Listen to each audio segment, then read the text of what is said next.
8 मई 2014 भोपाल के एक शानदार वेडिंग वेन्यू में जश्न का सैलाब उमड़ रहा था। यह कोई साधारण शादी नहीं थी, बल्कि दो बेहद प्रतिष्ठित और पढ़े लिखे परिवारों का भव्य मिलन था। एक तरफ थी डॉ जयश्री नामदेव, वो बेहतरीन चाइल्ड स्पेशलिस्ट जो हमीदिया अस्पताल में अपनी प्रतिभा का लोहा मनवा चुकी थीं।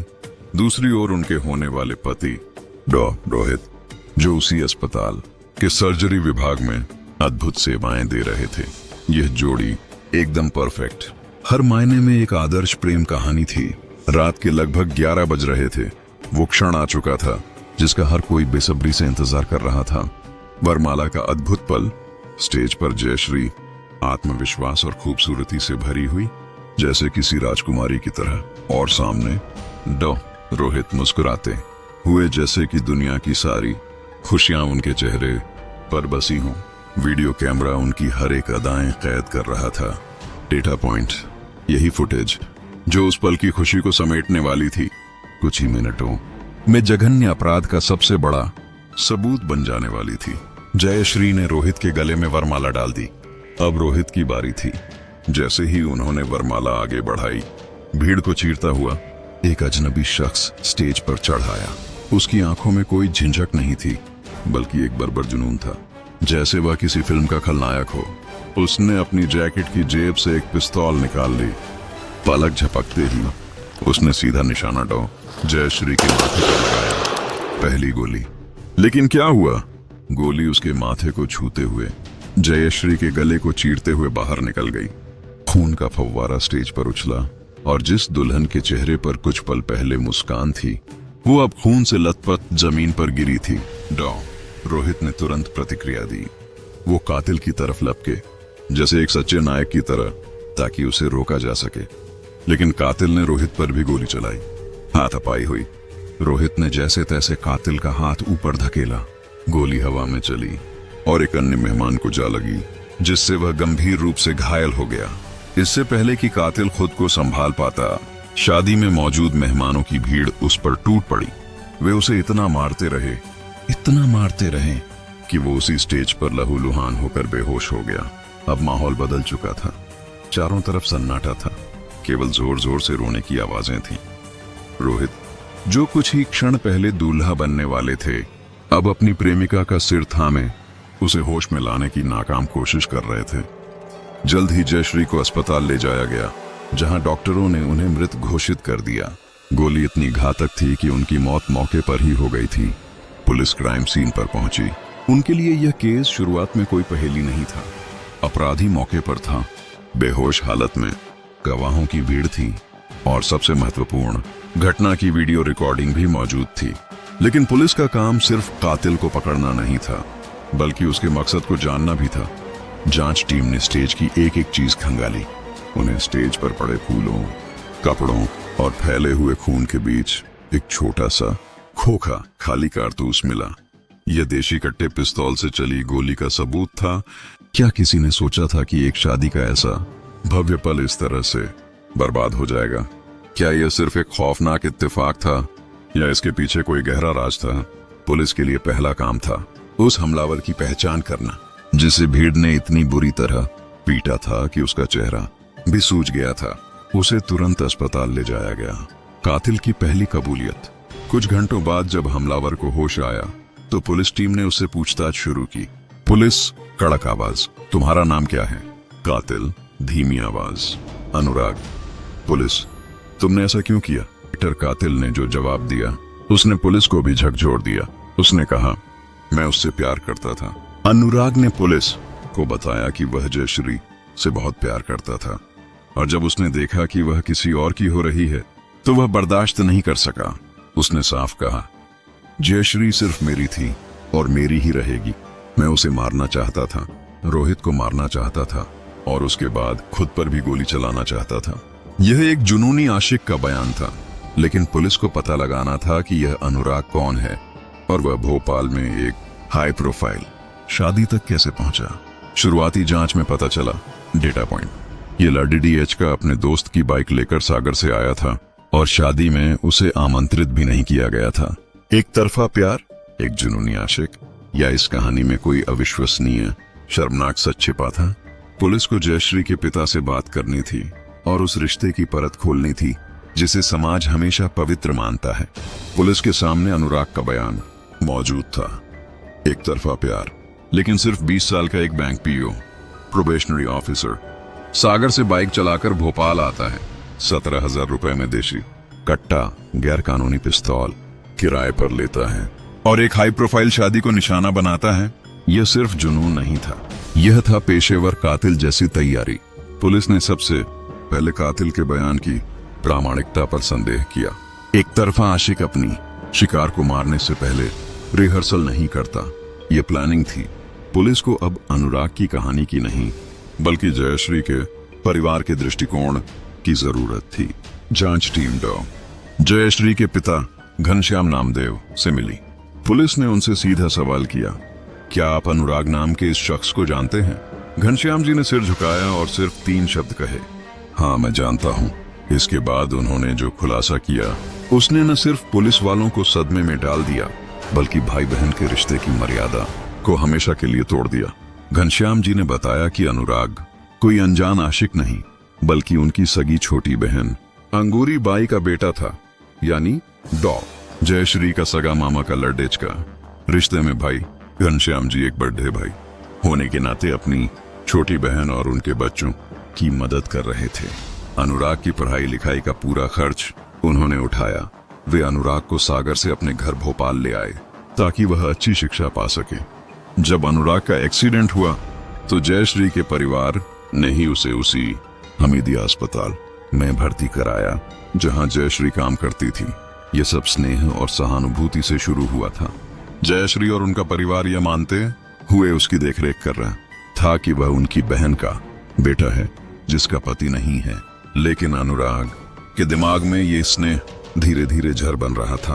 अनुराग जयश्री को दीदी या जयश्री नहीं, बल्कि सिर्फ जया कहकर बुलाता था।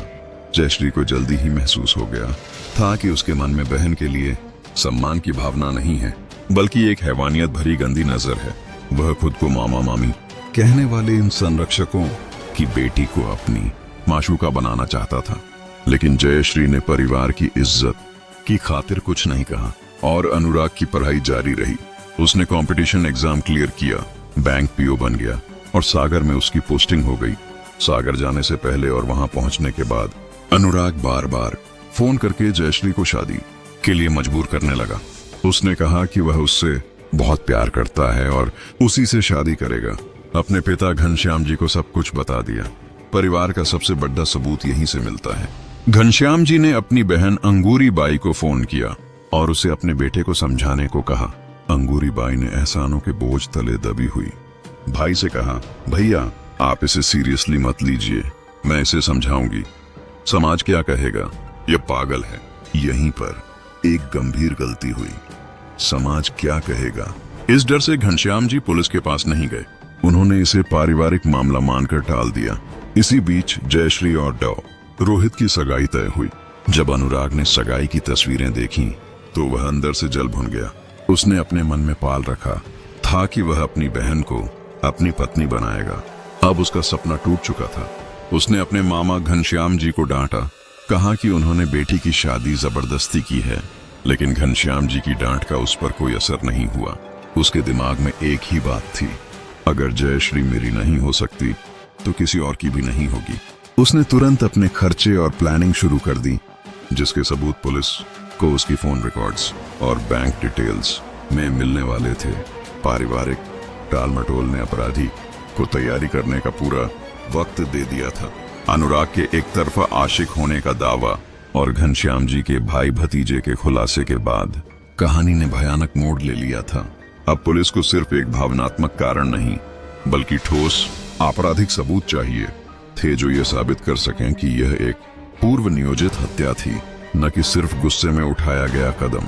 पुलिस ने सबसे पहले अनुराग के सागर से भोपाल आने की टाइमलाइन और उसके फाइनेंशियल रिकॉर्ड्स खंगाले। डेटा ने एक पेशेवर कातिल की तरह की गई तैयारी को उजागर किया। जांच में पता चला कि अनुराग ने देशी कट्टा से 17,000 देकर किराए पर लिया था। यह कोई ऐसी चीज नहीं थी जो एक बैंक क्लर्क आसानी से खरीद ले। इसका मतलब था वह स्मगलर्स और अपराधियों के संपर्क में था। इतना ही नहीं, पुलिस को अनुराग के फोन और दोस्तों से पता चला कि उसने हत्या से पहले बकायदा रिहर्सल की थी। उसने बार बार उस वेन्यू में घुसने, पिस्टल निकालने और निशाना साधने की प्रैक्टिस की थी। यह साफ था कि जयश्री सिर्फ एक इमोशनल टारगेट नहीं थी, वह उसका शिकार थी जिसे मारने की उसने पूरी तैयारी की थी। पुलिस को इस मामले में सबसे बड़ी मदद इलेक्ट्रॉनिक एविडेंस से मिली, जो अनुराग के कोर्ट में पलटी मारने की संभावना को खत्म करने वाला था। पुलिस ने केस फाइल किया, लेकिन कोर्ट में अनुराग ने अपना बयान पूरी तरह से बदल दिया। उसने दावा किया कि उसे झूठा फंसाया जा रहा है। उसने कोर्ट में कहा कि जब वह शादी समारोह में पहुंचा तो जयश्री के परिवार वालों ने गुंडे लगाकर उसे पिटवाने की कोशिश की और उसने आत्मरक्षा सेल्फ डिफेंस में गोली चलाई, जो गलती से दुल्हन को लग गई। यह अनुराग का आखिरी दांव था, हत्या को दुर्घटना या आत्मरक्षा साबित करना। लेकिन वह भूल गया था कि शादी में हर चीज रिकॉर्ड हो रही थी। पुलिस ने अदालत में सबसे शक्तिशाली सबूत पेश किया, शादी समारोह की पूरी वीडियोग्राफी, रॉ फुटेज। इस फुटेज में स्पष्ट रूप से दिखाई दे रहा था कि अनुराग ने भीड़ को चीरते हुए स्टेज पर चढ़कर सीधा निशाना साधा था। फुटेज में कहीं भी गुंडों या मारपीट के कोई सबूत नहीं थे, जब तक कि अनुराग ने गोली नहीं चलाई और भीड़ उस पर टूट नहीं पड़ी। यह निर्णायक सबूत था।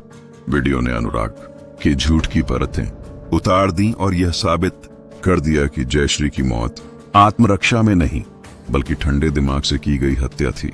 अनुराग को शायद अब भी उम्मीद थी कि जयश्री अंतिम समय में वरमाला डालने से मना कर देगी।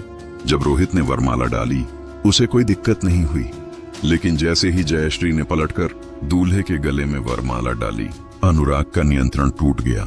उसे लगा कि उसका सपना, उसका जुनून हमेशा के लिए खत्म हो गया है। इसी पल भीड़ को चीरकर वह स्टेज पर पहुंचा, अपने हाथ में देशी कट्टा तान दिया। यह एक सनक नहीं, बल्कि डेटा से प्रेरित जुनून था। इस केस में गवाहों की कमी नहीं थी। शादी में आए सभी बारातियों ने कोर्ट में अनुराग के खिलाफ गवाही दी। हर सबूत, एफआईआर, देशी कट्टे का खोखा, गवाहों के बयान और वीडियोग्राफी ने मिलकर यह साबित कर दिया कि अनुराग सिर्फ एक रिश्तेदार नहीं था, वह एक जुनूनी खतरनाक अपराधी था, जिसने एक पवित्र बंधन को खून से दागदार कर दिया था। कोर्ट में अनुराग के सभी दावों को वीडियो सबूत और बारातियों की सर्वसम्मत गवाही ने ध्वस्त कर दिया था। उसने आत्मरक्षा का जो जाल बुना था वह टूट चुका था। अब बारी थी कानून की, उस अपराध का हिसाब करने कि जिसने न सिर्फ एक जीवन छीना, बल्कि भाई बहन के रिश्ते की मर्यादा पर भी हमेशा के लिए दाग लगा दिया। केस की सुनवाई चली। सबूतों और गवाहों के आधार पर कोर्ट ने जल्द ही अनुराग पर लगे आरोपों को पूरी तरह से प्रमाणित पाया। वर्ष 2015 में कोर्ट ने अनुराग को हत्या के आरोप में आजीवन कारावास, लाइफ इम्प्रिजनमेंट की सजा सुनाई। अनुराग, जो खुद को एक सच्चा और जुनूनी आशिक मानता था, अब सलाखों के पीछे था। शुरुआत में उसने पुलिस के सामने कहा था कि उसे फांसी दे दी जाए, उसे कोई दिक्कत नहीं है। लेकिन जेल की चारदीवारी में उसका अहंकार और जुनून धीरे धीरे टूटने लगा। अनुराग 4 साल तक जेल में रहा। डेटा पॉइंट 2019 में उसे पैरोल पर बाहर आने का मौका मिला। नरेटर, 4 साल बाद उसने बाहर की दुनिया देखी, लेकिन जहां वह गया हर कोई उसका मजाक बनाता था। वह अब किसी के लिए रोमांटिक हीरो नहीं, बल्कि अपनी ही बहन को बीवी बनाने की चाहत में कातिल बन चुका था। जेल के अंदर भी कैदी उसका उपहास करते थे। जब पैरोल खत्म होने पर उसे वापस जेल जाना था तो वह डिप्रेशन में चला गया। जेल की बोरियत और समाज की नजरों से बचने के लिए उसने घर पर ही अपनी जान लेने की कोशिश की। वह बच गया, लेकिन इस घटना ने यह साबित कर दिया कि वह न सिर्फ जयश्री और रोहित का जीवन बर्बाद कर चुका था, बल्कि अपना जीवन भी तबाह कर चुका था। उसे न वह प्यार मिला जिसके लिए उसने यह अपराध किया, और न ही वह सम्मान जिसके साथ वह एक बैंक अधिकारी की जिंदगी जी सकता था। यह कहानी सिर्फ एक हत्या की कहानी नहीं है, ये उन रिश्तों के दाग की कहानी है जो सामाजिक डर की वजह से पनपे। जयश्री के पिता घनश्याम जी आज भी इस बात से दुखी हैं। उनका मानना है कि अगर वह पहले पुलिस के पास जाते, अगर वह लोग क्या कहेंगे की परवाह न करते हुए अपनी बहन के बेटे की अजीब हरकतों पर लगाम लगाते तो शायद आज उनकी बेटी जिंदा होती। उन्होंने पारिवारिक बदनामी के डर से जिस मामले को टालने की कोशिश की, उसी ने उनके पूरे परिवार को भारी कीमत चुकाने पर मजबूर कर दिया। ये केस हमें एक महत्वपूर्ण सबक सिखाता है। जुनून और मानसिक विकार को पारिवारिक मामला मानकर टालना नहीं चाहिए। जब एक रिश्ता मर्यादा की सीमा लांघ जाए, जब कोई धमकी या अनुचित मांग करे, तो उसे तुरंत कानूनी और सामाजिक सुरक्षा की जरूरत होती है। डॉ. जयश्री नामदेव की निर्मम हत्या, भोपाल का वरमाला कत्ल, यह केस हमेशा याद दिलाता रहेगा कि कुछ जुनून इतने खतरनाक होते हैं कि वे खून के रिश्ते को भी खत्म कर देते हैं। इस त्रासदी की असली वजह थी देखकर भी अनदेखा करना और समाज के डर से सही कदम न उठाना।